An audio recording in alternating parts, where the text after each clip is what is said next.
I'm Diana Skaya, and welcome to Face to Face, our weekly summary of top events, but from a Central European perspective. And I'm happy to welcome in studio TVP World Editor-in-Chief Michał Broniatowski. Michał, welcome to the program. Thank you very much. Michał, Russia is continuing its systematic terror on Ukraine, and this time we can say that all lines have been crossed, not that they haven't before, but this time it's really something else. Russian strikes damaged nuclear substations in Ukraine, which led the International Atomic Energy Agency to issue a critical warning. Michał, with these strikes affecting multiple power plants, how dangerous is this? What can we expect, and what does this mean exactly in this given context by critical?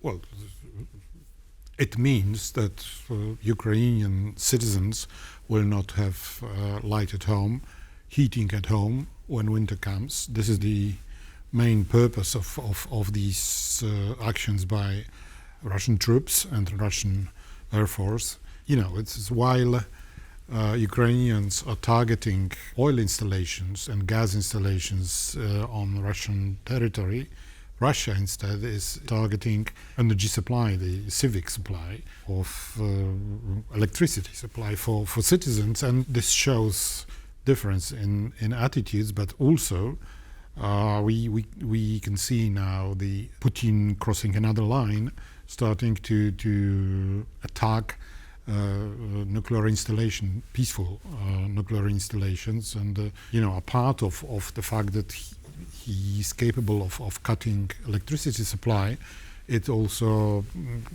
put in danger the nuclear installation itself, because if the supporting installations are destroyed, for example, cooling system, it may result in a similar explosion that we saw 40 years ago in Chernobyl. So very dangerous, I would say, increase of war efforts on the part of Russia. Now Zelensky was quoted as saying, we count on America, Europe, and on the G7 countries not to ignore Moscow. What's in it for, how is this going to impact Europe's energy security, and what are neighboring countries not very much, because at the moment Europe is not importing any electricity from Ukraine.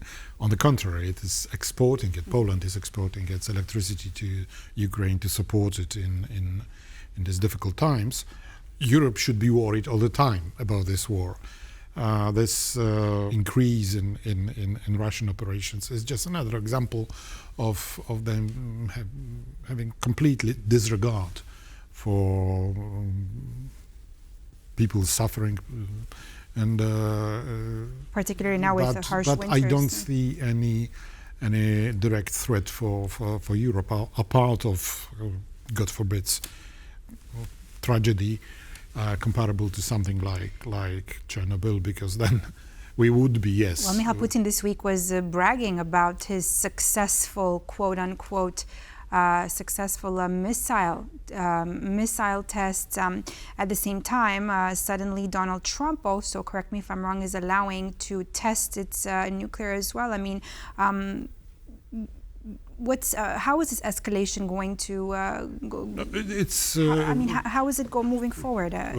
We have to remember that there are two things in nuclear testing. One is testing actual nuclear warheads. And this is not the case, neither on the side of Russia nor on the side of the US.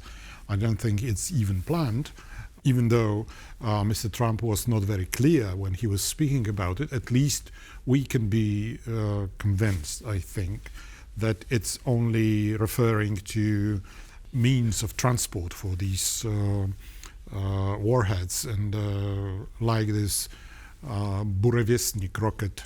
Yes. Tested by Russia, but these rockets are in any case used to carry normal warheads. Normal non-nuclear warheads to attack civilians in Ukraine. And meanwhile, if we're staying on President Trump. Well, he had a face-to-face meeting with China's Xi Jinping. Michał, the headlines say that Xi, quote, nailed the tariff war, while Donald Trump claims he got concessions. Now, let me ask you this, Michał. What do you think? Who came out the big winner in this meeting, and was it a success overall? I'm seeing you shake your head or nodding and laughing. What do you think this means? Trump likes being seen, standing for pictures together with big international leaders, global leaders, and it's another success after the red carpet in Anchorage success. They were supposed to meet for 3 to 4 hours. They were talking only 1.5 hours. Right? If you divide it by 2, because you needed time for translation, that means that they spoke for about 40 minutes. Come on, our conversation here is 20 minutes, so that's not much.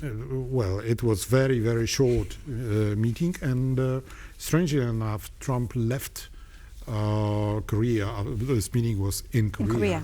In South Korea. He left flew back home without even showing his face at the meeting of ASEAN, the Asian Cooperation Organization, which was the reason why all these Asian leaders were there, and he could meet Mr. Xi there on neutral land, but he didn't go to this conference, which means either both are very much like Mr. Trump. First suspicion is that he doesn't like to be seen or to schmooze with too many people at one point. And the second was, and it was visible in many video clips of his visit, that he was extremely tired, which is explainable with his age, when an octogenarian is flying to the other side of the globe to meet at very extensive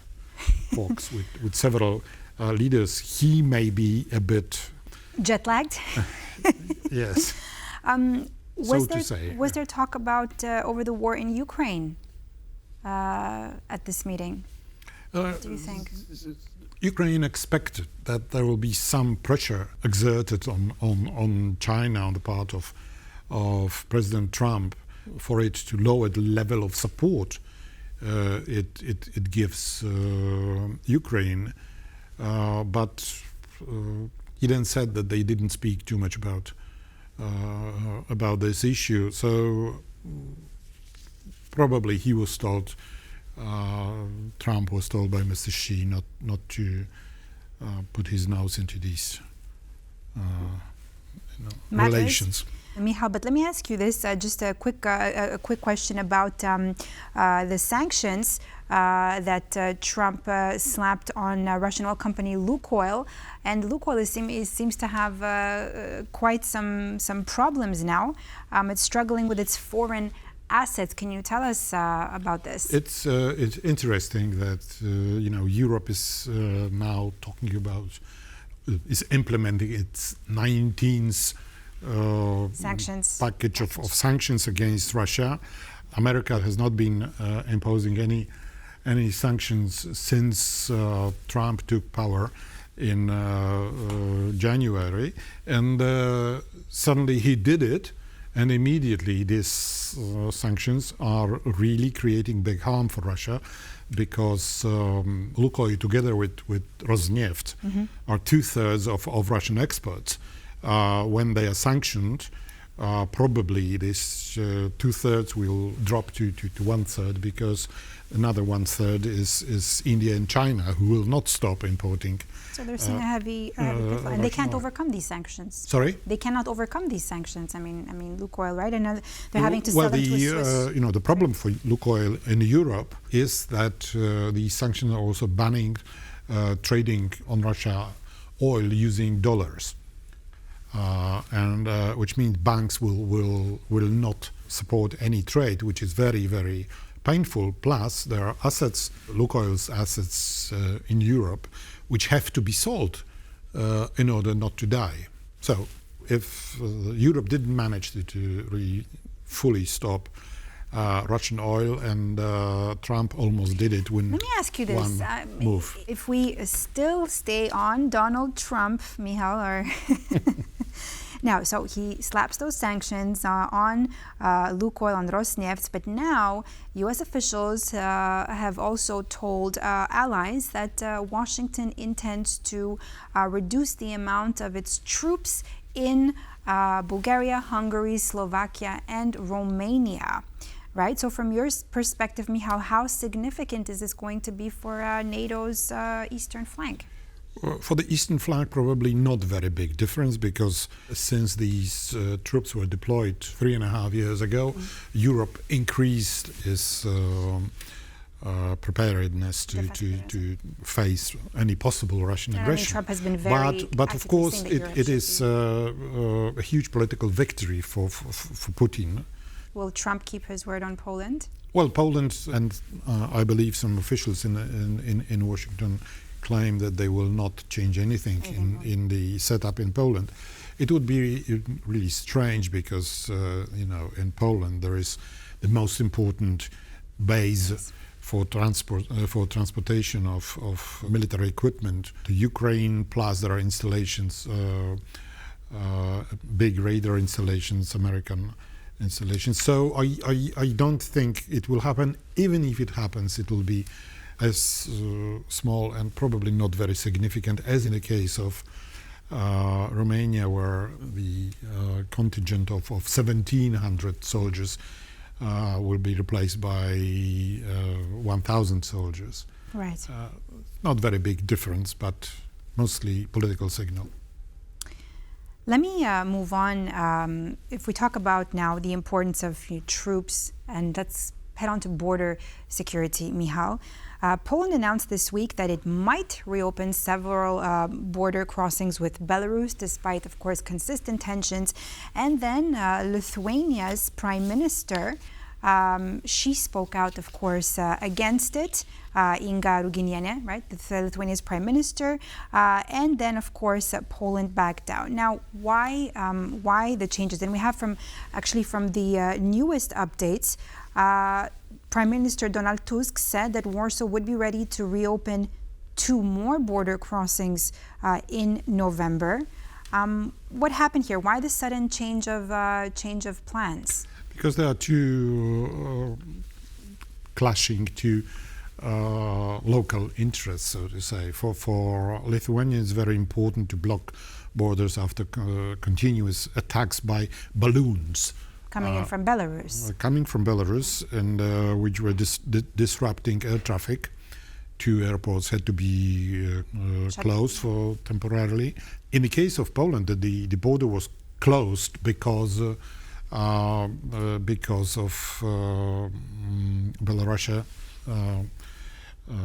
sending migrants via Polish border to the territory of the European Union. But Poland made this gesture promising that it would open these border crossings, because we know that there are talks now, very intensive talks, between the US and Belarus, and with the participation of the Polish side, related to the release of even several hundred of political prisoners, including several Poles who are held in Andrzej Poczobut prisons.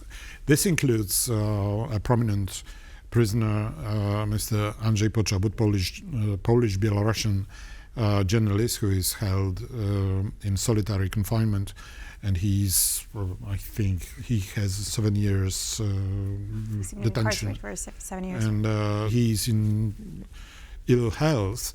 He is this year's laureate of the Sakharov Prize, which is granted by the European Union. And put his name on the map. Yes, and then this prize will be handed. The ceremony will take place on December 16th in Brussels. Because of that, I don't think Lukashenko will agree to release him, to allow him to travel to Belarus. But I hope I'm wrong.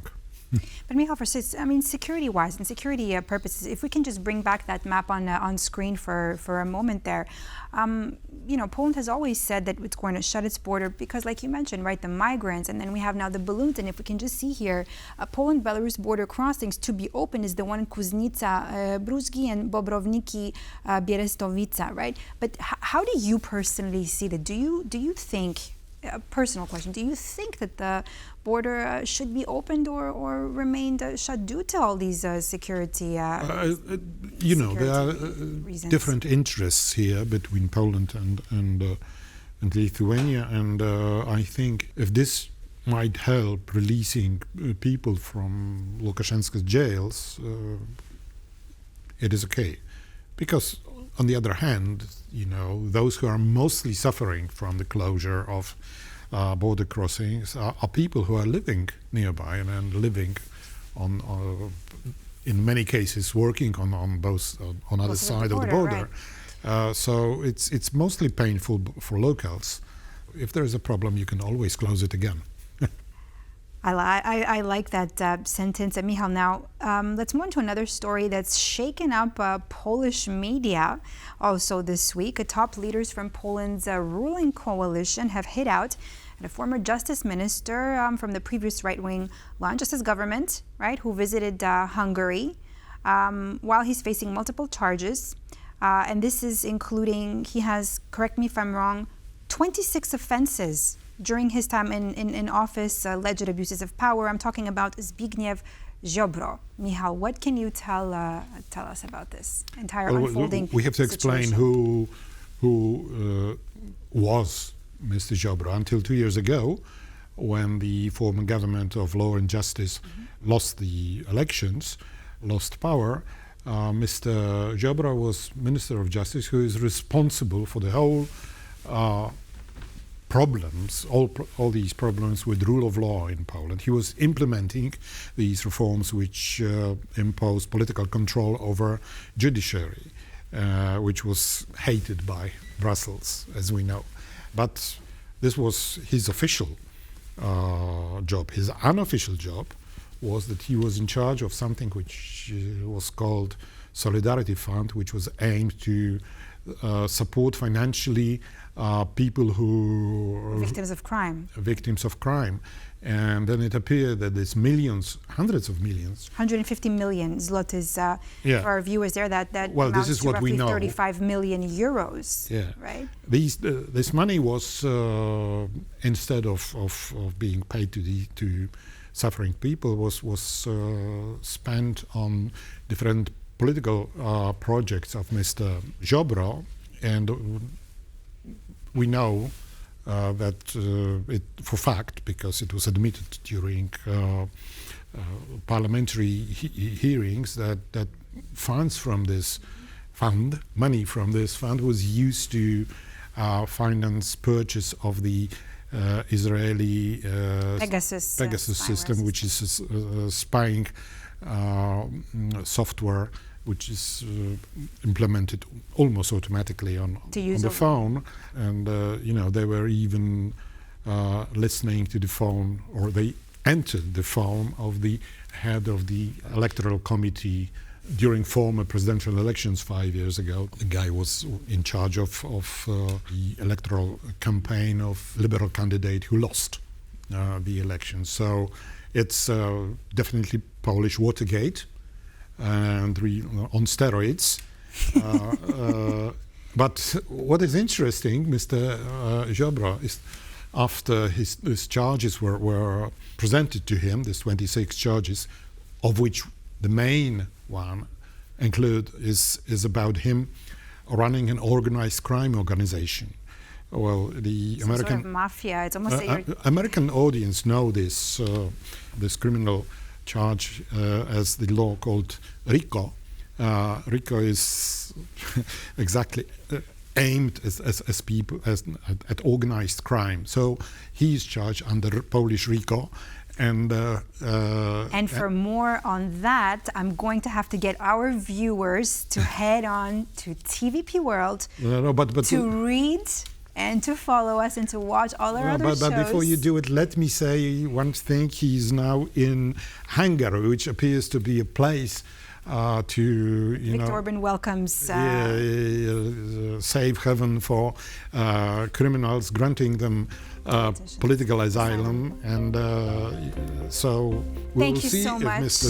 Ziobro returns to Poland. Thank you so much, Mr. Editor-in-Chief of TVP World, Michał Broniatowski, for all your input here with us on Face to Face today.